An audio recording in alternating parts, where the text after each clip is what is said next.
Velcro it or not? Well, if you've got a way of pinning it to the wall, I don't mind. I mean, yeah, if you've got Velcro, I can get the ladder out and we can put Velcro all the way around and then just drop it straight onto it. You don't really grasp how big something is until you actually try to make it physically. An idea is great. You have to have an idea and a vision. But when you actually say action and you're rolling and then suddenly everyone is staring at you, you then have to be on top. And there are a lot of people counting on you. I didn't even know it was loaded or not. Was I ready for it? Probably not, if I'm honest, because I don't think you can be on a project of this scale when you're dealing with this many people. I think I still had the same vision and I still kept a clear head every single day, but there were surprises as was it going to be expected, and I think we coped quite well.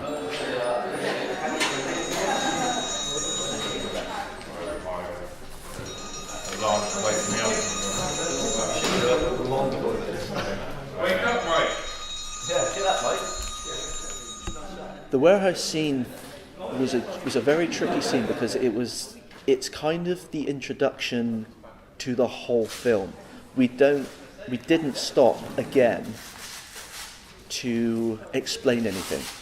There is other elements in the film which opens up more doorways and explains more about certain situations just through dialogue. But for me, the warehouse scene had to be the setup. I'm SANTO, I'm the co-director and cameraman for MERCS, and we are on location right now in Bristol shooting for MERCS, which is Mike Morris's pet project. The hardest thing is controlling all the circumstances that you can face, but that's probably the fun part as well. Like, we don't have the resources, but we are resourceful, so yeah, we just have fun. Yeah, we see each other too much. It's the same set of crew that we have always. So.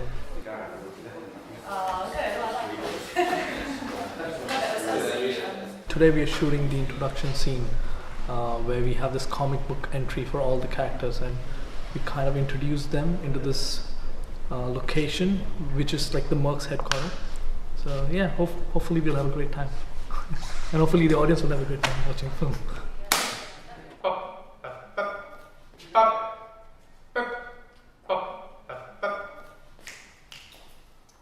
The point of the warehouse scene for me, the aircraft hangar scene, was it needed to explain who these people were, what the mission was, why they were going to the fort in the first place. What you need me to do is show you who the characters are, give you the plot of the story, and then get out your way.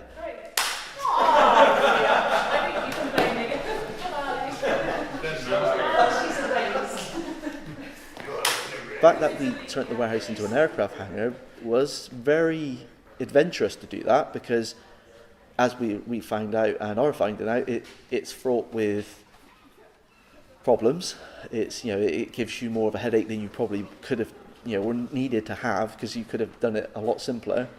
But for me, the story, the way it unfolded, there needed to be an aircraft hangar. If there wasn't somewhere where you could get a helicopter or a plane, you wouldn't know how these characters moved around. So it's like, how did this character get from A to B? I'm Kate Davis, an actress from Bristol. I'm working on this film at the moment called MERCS, and I'm playing the captain, Louisa Drake. I jumped at the chance to work on this particular film because they told me there was going to be weapons and fighting, and it's just the kind of character that I've been looking forward to playing for a while, so I couldn't wait. I'd met Michael STEADMAN before, but not Mike Morris. I think my name just got passed around a little bit because Bristol's quite tight-knit when it comes to filmmaking.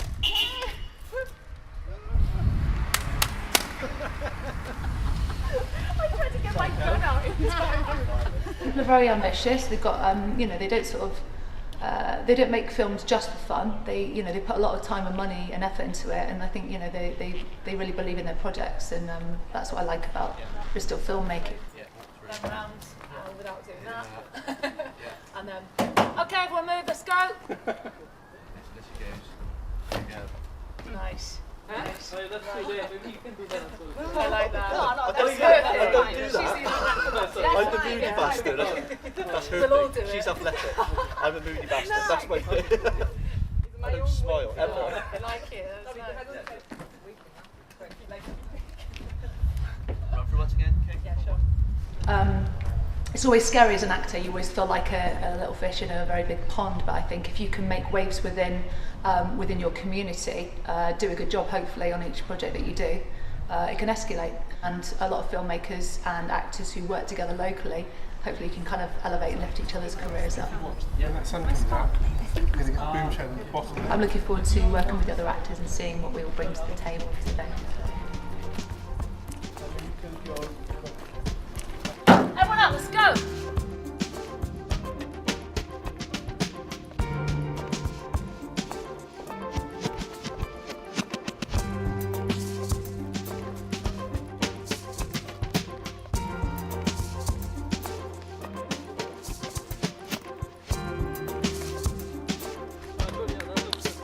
When I wrote MERCS, there was a character that I loved from the very beginning. The character of Jax was one that I felt like I needed to play that character. For me, it was a small role, because Jax's role isn't a huge one, but I felt it was an important part of the whole film.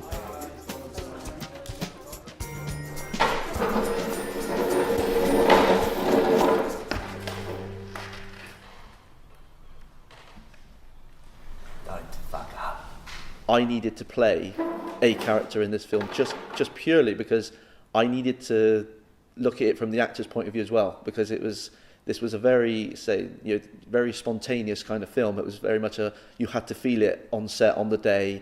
Things could go wrong. I needed to know how the actors felt, so I needed to put myself in that place. Lascia stare in centro. Io non è proprio uno di quelli che chiama una persona umana. Tenente rossa per me. Which is kind of difficult when you're trying to stand the other side of the camera, but was fun at the same time. Yes, I am her. Andre Chevalier, at your service.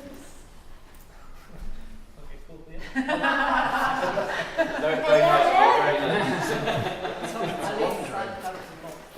You look very friendly. Thank you.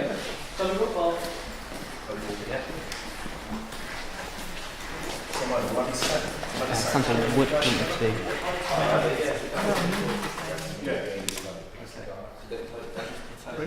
Yeah. Okay, sound. Rolling. Cameras. Rolling. Action. The names were very important to me because they had to come across in a certain way. You had to really feel who these characters were. Like Jax is a very short, to the point kind of takes no crap kind of name. Is that, it doesn't need a certain name. That's it. These characters needed to sound strong. Caleb, Ryder, needed to have like a good sound to it. If I felt the name worked, and I felt there was a certain structure to the name, I felt like the audience would as well. It'd be like they'd say this name, and it'd be one of those names like B.A. Baracus. Do you know what I mean? You'd have this kind of Apollo Creed. You'd have this whole thing of those names sound significant. There is no bigger thrill than suddenly you put them into the story, they come alive. As soon as you give them a name, those characters, they are alive. Airstrike. Now that's all. Do you want any biscuits? Some custard cream on it. Yeah. I tried to bring in an element of the humour and the camaraderie, that kind of thing within the MERC group, because it needed to show the audience these guys have been together for a long time. They're only seeing a glimpse of this world. It had to be a glimpse that they were very aware of who these characters were and why they were together. Do you want to record a rehearsal now? Yeah. Or do you want to just give it a shot? Let's do this for Record. Hey guys. It's alright, I've got you. Okay, cool. Actors ready? Yeah. Okay. Camera rolling. Rolling. Action. Global took all the credit for the breakthrough and cast Morgana out into the shadows. Speak up. Pretty bad. The Holy Grail Austin is referring to is the disc which contains the genetic blueprints responsible for human cloning. The disc cannot be copied. It gets a bit technical, and I'm sure Austin can explain better than me. It was pretty much GM's only contribution to Mendel's breakthrough. It's all about power. It's hard for you to judge yourself, but everyone would say, I know where we're going, I know what direction we're going in, yeah, I'm happy with that, that makes sense to me. How are you going to his reaction? I don't think so. I think say this is more about that focus there, and I don't think we need to go. Yeah, I think that's right. Okay, let's You set don't up give a one shit. camera, this camera for... I sat down to every single one of them and said, this is our film. And that is the way it will stay from day one to the end. The point is, we couldn't have done it without everybody. Yeah, I think it's better like this. I think you had that. No, I think it's nice when it's like that. The budget was the time and the energy that people were willing to give to something they believed in, which for me was a huge responsibility on one hand, because it's okay to give someone an idea, but you have to deliver. Okay, let's speed things up here a little. I'm Louisa Drake, and this, the Classics of Revenge, is Austin Hunt now. Can we please push on with the briefing? got it. Cool. Good. Yes, we had to buy costumes. Yes, the weaponry, but we were very, very lucky with location. We had very understanding people that were willing to help us along the way, which is the joy of independent filmmaking, because you're not restricted by money in respects of things are more organic for that reason, because you're not all about the money. You're not, the money man's not stood in the corner saying, hurry this along.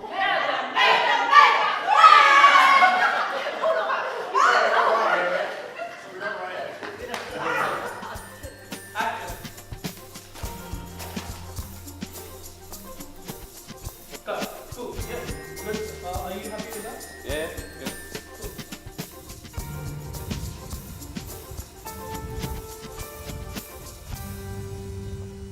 I knew it was going to be a big ask, but I made it very, fundamentally it had to happen. Without the fort, this film fell on its backside. I think many of the others would probably tell you that was quite strenuous to get to the fort. Up this hill that seemed to go on forever, then 20 minutes, half an hour later, you actually arrived on set. That's a lot to ask of anyone. If these bugger off, if not, we'll have to use that one, but this one's the better one. This will be where you and Marianne will be hid down behind there, and she comes up. Yeah. She shoots from all angles here.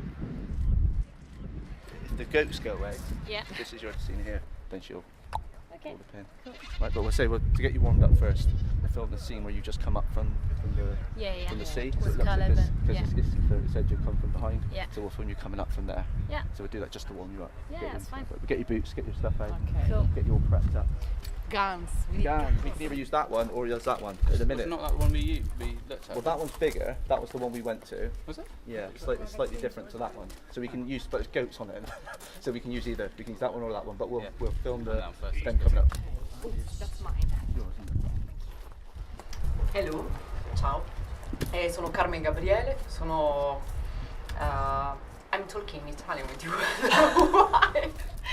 I know why, because my character in this movie speaks only Italian. But I'm Carmen Gabriele. I'm an Italian actress, but I've been living in Bristol for 5 years and a half now. I'm quite pleased of being part of this project, and I'm thankful to Mike for writing this character thinking about me. It was really, really fun to play, and as you can see, I got a chance to play a bit with my look. My character is called Tenente Alessa Carlotta, and she's part of this team because she's following her friend. It's a French friend, Marianne. and actually Andre in the movie, and they're best friend, and she's kind of, I think that she's kind of maternal to her, and she tried to protect her.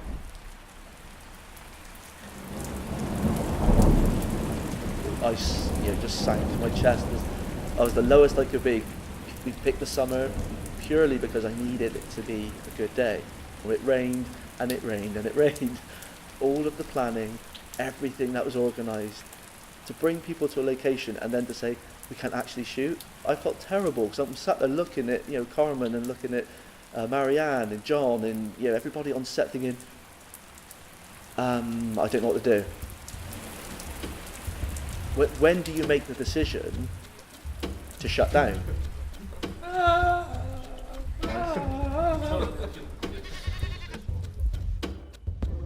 Okay, I'm going to have to reschedule this, which we did. We rescheduled the days, we spun on its head, and we got the footage we could. Luckily, it was summer, so the rain, it all dried up really fast. But again, what we found, that what was in the air afterwards, you just had a thunderstorm, and this, it was all on the ground, you had it really added to the scene, which you can't buy that. that is organic, that just happened. And it worked brilliantly. And it was like, without that thunderstorm, would that scene have looked as good?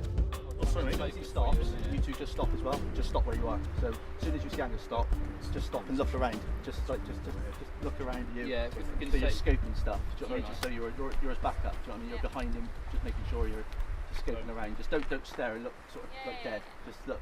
Sorry, mate. Look around. So just like where you are. Just try and stop where you are now. I feel like I would have my whip in my hand, but I wouldn't be doing anything with it. Take it out. Yeah, take it out. Just trying to think, man. Body language wise, just whatever you're comfortable with. If you can hold it right as you're walking. Yeah, kind of. Just trying to think. I think we should all have No, I'm ready. I think. As long as you don't feel comfortable when you're walking with it. If it's not uncomfortable. I'm just thinking about, if you don't see somebody text us out and we're holstered up, and there's no That's fine. Go with that. So when he says his line, what? It's not Mission Impossible. It's quite ready, not too short. No. His line, that's it. It says his line, then he walks off. We cut it there. Just so he says his line, because we're going to cut to the montage scene of Drake. So say those three lines together, all those three lines. Yeah, just go bang, Drake's on further on, take down the cameras, down the cameras, and then that's it. Drake's already on the head. Exactly, because then we see Drake just knifing everybody that moves. Right, no need to be rude, but quick before the rain comes. Let's go. My name's Angus Brown. I got involved in this project.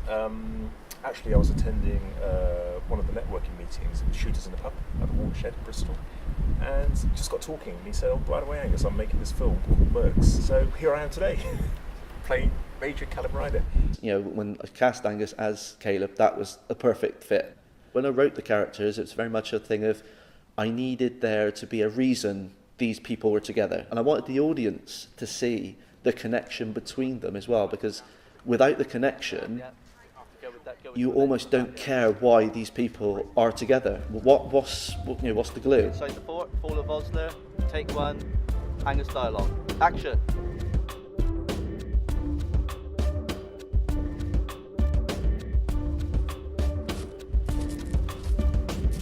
Yeah. Just a step up. So you're like making your way up. You step up. And boom. Right. If it's in your way, look that way. Honestly, look whatever way you want. Right, okay. Wherever it's more comfortable, it doesn't matter. There's no preference on where anything. The fort is kind of a gauntlet. For me, the fort was, because it was a big area. It was, we made it look bigger than it actually was on screen, as you do. If you just want to stand still, it's fine. We can just get the explosion. You don't have to move. Because all we're looking for, this shot would just be you going, boom, and that's it, and a sound effect of an explosion. That's all we really need out of the shot. There were so many different pockets within the fort that you could have this gauntlet run where you'd have the characters running in, and then you'd have this whole thing of like bang, bang, bang, bang, and you're in a different location. Oh my God, this is this person's story. So it was almost like every character needed a subplot, and because the fort was so cinematic, every location worked. Okay, Fall of Osler, take 2, action.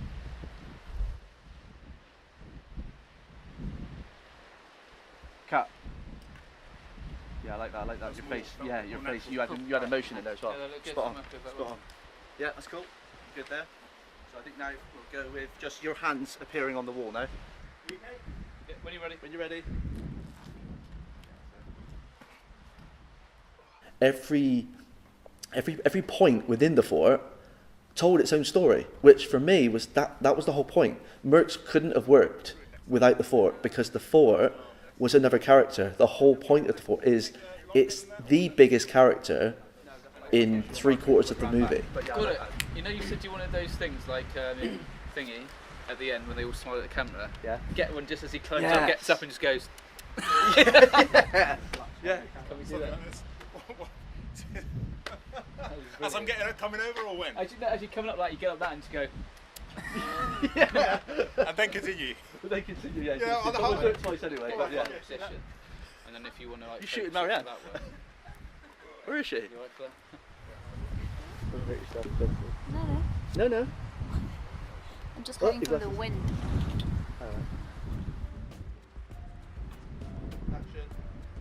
You know, you have to have this place where the audience can sort of escape into, which it doesn't look at all like the real world. We could have done this in Office Block. We could have had the whole thing up, and we could have done like the Raid. We could have went up through different levels, because the Raid is another one that works in that way. It goes up in different levels. You take on the baddies in other different parts, like a computer game. Like you do, you get to the end of one, mission 1 complete. Almost like the way the fort unravels. The fact that these characters, which is again plays into the whole concept for me of the comic book, it plays into the graphic novel, it plays into the computer game. The whole point of the fort being like that was because this is how this story is told. This isn't an everyday film. This had to be different. Don't tell Mike, but actually, this movie is a nightmare. I am freezing like hell. The wind is like blowing like a thunderstorm. I've been here for 2 days wearing nothing. I've been dead on the floor for 5 hours. Awful. Apart from that, we have no lunch breaks, no tea breaks. People are nice, but seriously, we don't know each other, so we pretend to be nice. No, I'm kidding. It's great. It's amazing. Hi, I'm Marianne. I'm playing André Chevalier, a French lieutenant in the French army, and basically my dad was a killer, and it has been a big scandal in France when everyone discovered he was a killer. So I joined Callow's team to be one of the mercenaries to get the CD back from Morgana. I know Mike from our improvisation troupe. We've been playing together for like 1.5 years now. So he just asked me if I was interested to join the project, and I thought it was a very exciting project, so I said yes.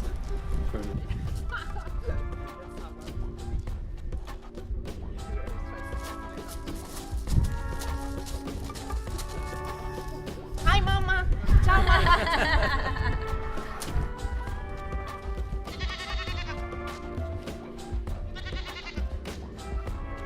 They all knew what they wanted to do. They all knew where they wanted to be and how they wanted to portray their character, because that was crucial in this whole film. I mean, yeah, I would give them direction, and I would tell them what the vision was and how we were going to play this out, and a little bit about their character. But ultimately, when they show up on set, an actor is very, very much responsible for that character. It's their baby. It's their creation.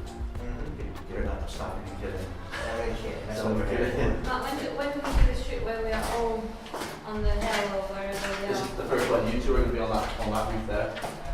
You and Tom will be sat here. Taylor's in here. Angus, Lara, and Drake. And I'm going to kick some ass and throw some knives. There's nothing wrong on set other than a bad director. Someone that shows up on set and their vision is so strong that if it's not to the minute detail, then it's rubbish. Do it again. The more you tell someone to do it again, the worse it becomes, because it's not real anymore. That's the whole point. It needs to be real. And no, that they weren't divas, they weren't demanding. They just knew what they wanted to do. And I was quite happy for them to do that. Yeah, the four laws of gun safety. Tom. Don't point the gun at anything you don't want to destroy. Destroy. Yeah. Don't shoot. Don't put your finger on the trigger unless you plan to shoot. What was the other one I said? They're really difficult to remember. Don't play with guns.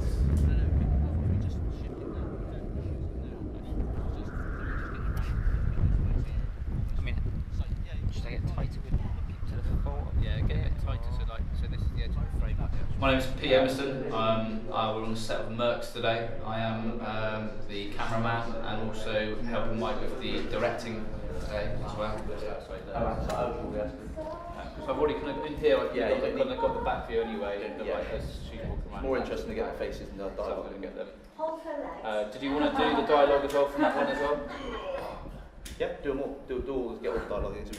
So like when it's only short, it's like 3 lines. So it's you must but get he, it. you said he turns around as well, though. No, says it or is it? He basically it's like you know one of those things where you go. You know, I'm gonna wipe some of that. So you can just turn around to him, just do or don't turn right round. They're only stood there, aren't they? So you can just look at him again. Do we have to capture that? I don't think when he turns around as well. Yeah, thanks. You're coming in from here, are you? Okay. Are you? Already? From in there? Yeah. Yeah, the coach pays them for like your Okay. Nice. I don't know what day's what, to be honest, but yeah, we're in for a long shoot today. It should be a good one. Sun's out, which is nice. No more thunderstorms like yesterday. So hopefully we've got a good show on the road today. A couple of people are going to be sat on the roof. You've got Mike's character Jack's like kind of walking up and down, and then you've got the other couple of things. I think they're just going to be hanging just outside, and then we're coming into here where they're kind of like going through briefing this conversation with Angus, talking to like Austin on the little freaky thing. Angus is disgusting.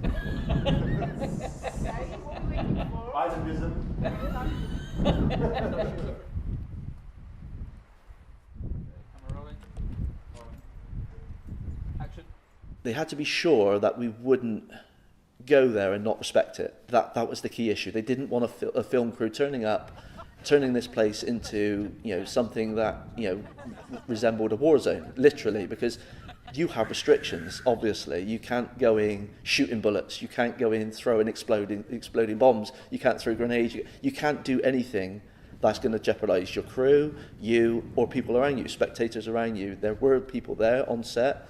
You had to be very aware that there were people on set. Your responsibility. You can't take any chances. So again, extra money for insurance. You needed, all the liability insurance. All cost money, of course, which everything does because it's an event. Safety was paramount. I had to. We used everything we could, very, very safely. It was, this is an action film. There are elements of, contact, but everything had to be done safely.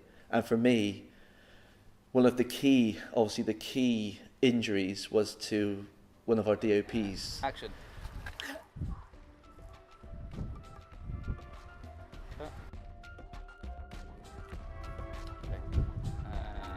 Action. Cool, that was good. Do you want like a different one? Yeah. How about like a little, that would be So I'm cool. plunging it, that's the injury there. Yeah, that's it, right at the Okay, back. so you do like your knees are back off.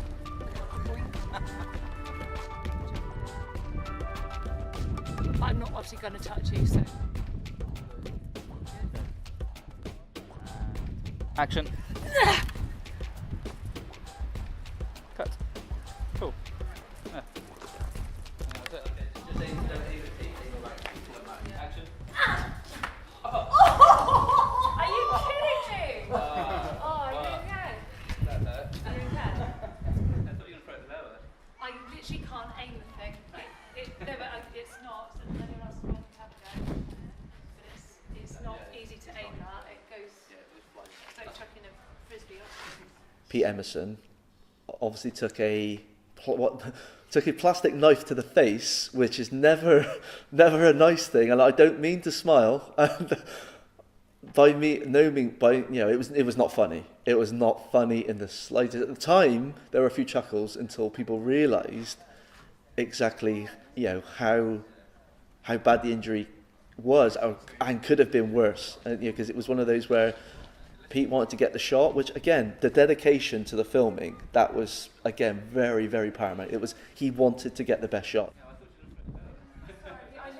I was trying to actually aim it towards the door.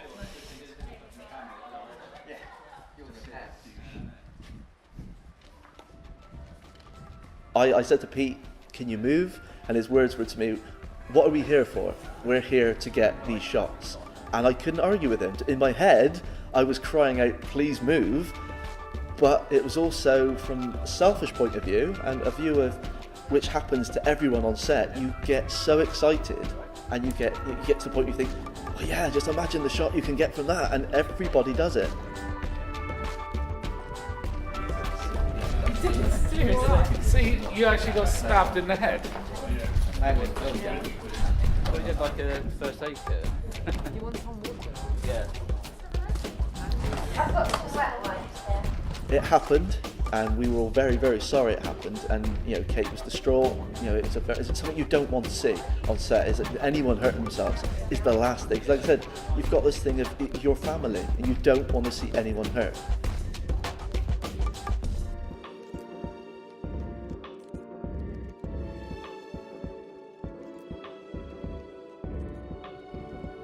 Right, Tom? Finale. Take 6. Action. Now let her go, or I'll put a bullet through your beloved disc. Where should I get to?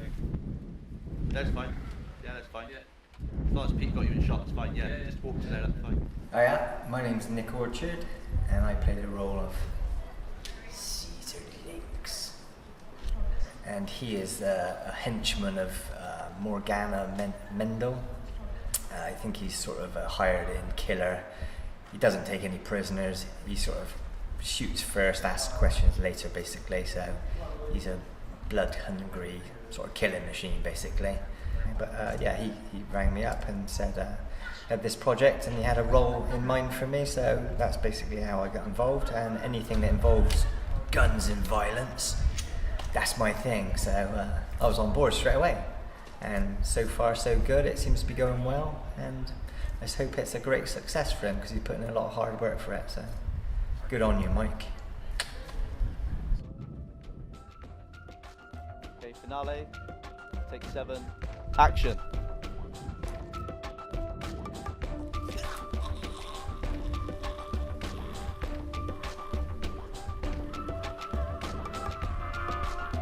Okay,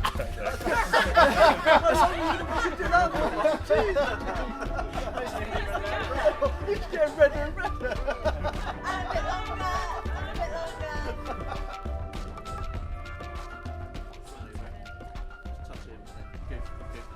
Hello, my name's ALICIA ANCEL. I'm playing the role of Dr. Lara Kemp in MERCS. She's a new recruit, a bit of a rookie, and she's the medic. We're actually on my second day of the shoot at the fort down in Breen. There's, I think you can tell it's quite windy here. We're surrounded by sea here, so we're battling against a lot of elements at the moment. I'm going to shrug her off now. So if you stick with her, so when she shrugs her off, she's going to run over, and then she's going to kneel here. So I'm staying with her the whole way. Stay with her the whole way. So I've worked with Mike a couple of times. We've also done some charity stuff, and yeah, we've really seen each other in different kind of areas. And you know, he's just the most positive guy that you could work for. He's so resourceful, and he's very caring of his actors and his crew. Slightly low today. How low are your tits? No, VEERANKI. Guys, it's a PG. Can't say that word. Playing a much more peaceful character has been really interesting, and I've loved wearing all this gear as well. Okay, my battery's going, so should we get quit them? I've been able to find more the characterization through emotion and reflection on watching the other characters and the situation that's going on within the storyline. So that's been really interesting. Okay, ready, go. Camera rolling. Okay, camera rolling. Finale, take 12. Action.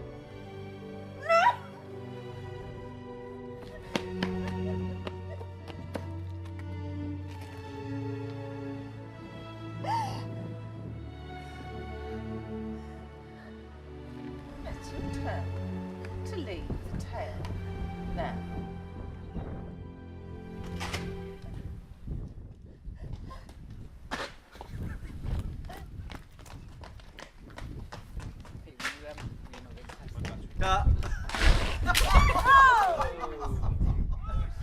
What's going on? Those bloody boots.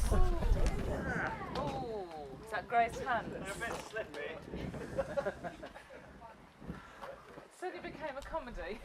Hi, I'm Mickey. I'm playing Austin Hunt in MERCS. I got involved in MERCS through Mike, writer and director.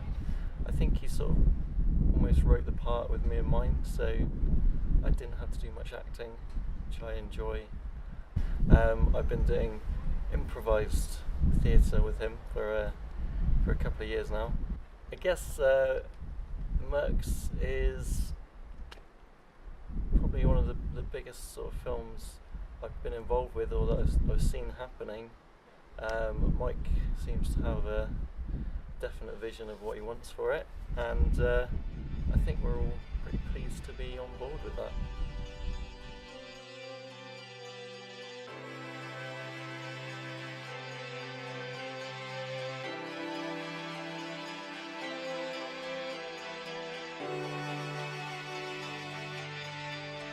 From that point, or this point, we want to keep that doorway a mystery. So we Nick's delivering the lines. Nick will be delivering his lines from that point there. So basically that's outside. And then when Eris enters the scene, she enters from outside. So yeah, You don't want to see this. we don't want to see that swing. Yes. She's not on camera. And then we'll move to basics. Studio. The location of the lab again was a very organic choice because it was something I'd seen in another short film. It was a location. It's actually it was underneath a church, so it was always going to have a very old structure, a very old build, but it needed to be because a lot of the action does happen at the fort. The grip was the arm right, yeah, and then Just know what your limits are when you do it, and then she'll tell you. And then just let her, and then, but we'll look at it from behind. It looks real. It looks right. Don't look at me like that. I told you before. That location again was quite easy to get hold of. The people were very understanding, so they're open to filming. They were happy for us to do it, and so the fact that they were so, the bonus was the fact that they were so giving. And it would like to be an amazing shoot because it worked so well for what we needed it to be. It was I felt it was very cinematic to begin with. So we were just going to add to the fact that this place was already brilliant.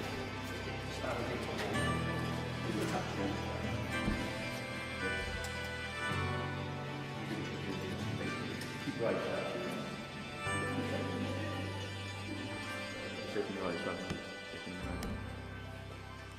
Stop putting her off.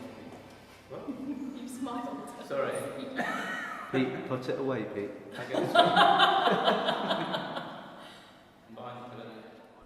My name is Tessa McGinn and I'm playing Morgana Mendel. I would say Morgana is perceived as the villain, but she is truly the only one with integrity in the whole film.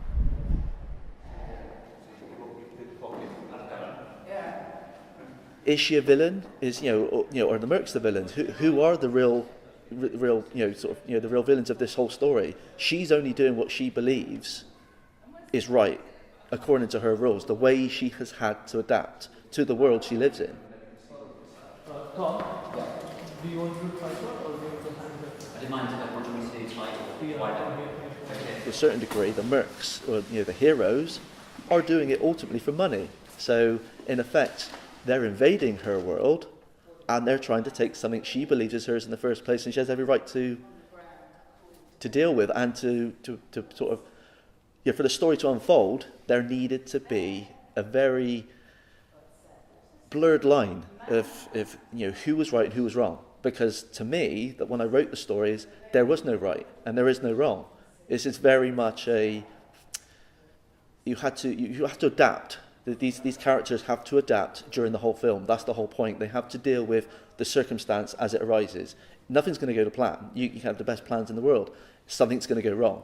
It went wrong for her. It'll go wrong for everyone else. So that they may rule over the fish in the sea, and the birds in the sky, and all the creatures that move along the ground.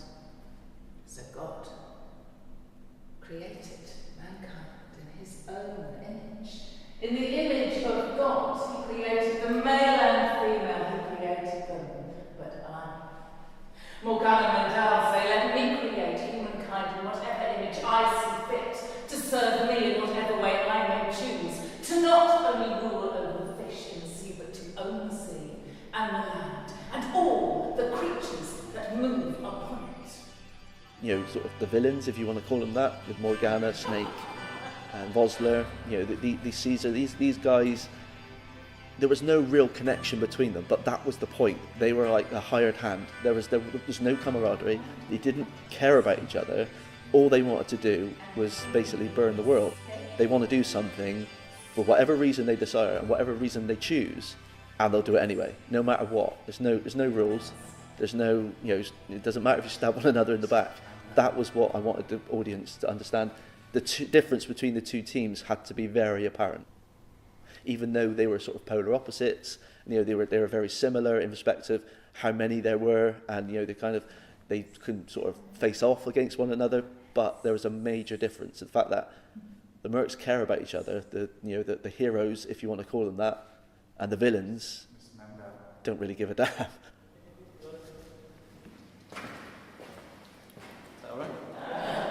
Successful shot here.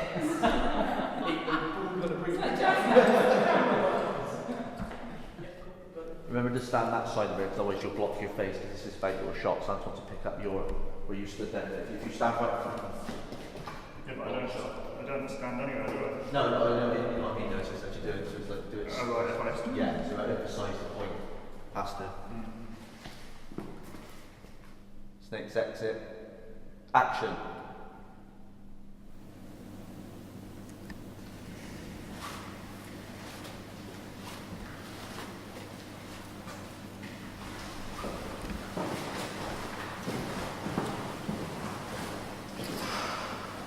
That guy seriously gives me the creeps.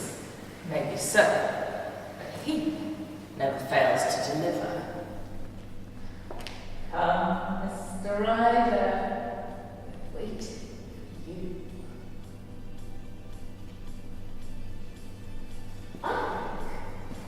I'm going to call you Robbie.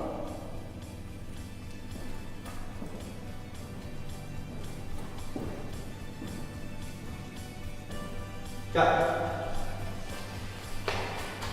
Cool? Yep, cool. Yeah, that shot now. Snake.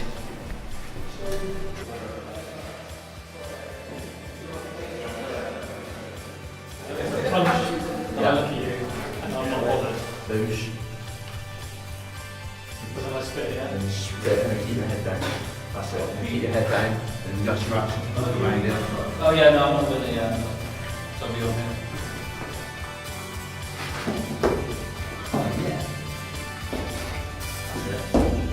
Is that right? Yeah, exactly like that.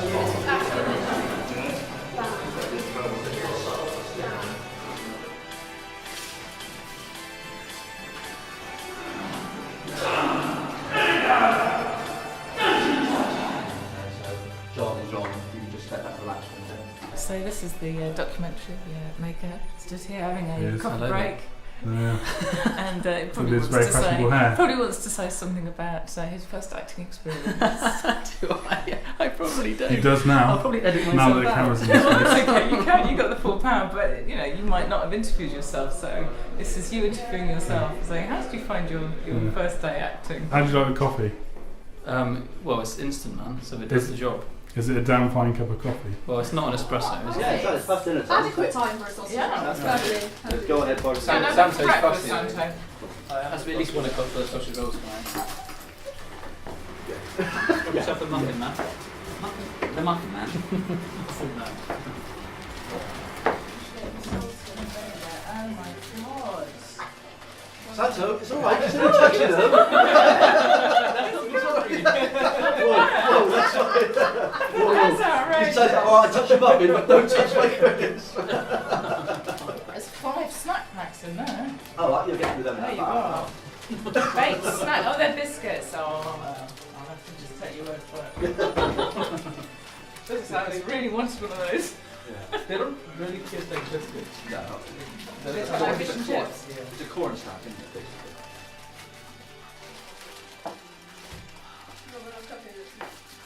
Happy with that one? Good. Bed is cold this morning.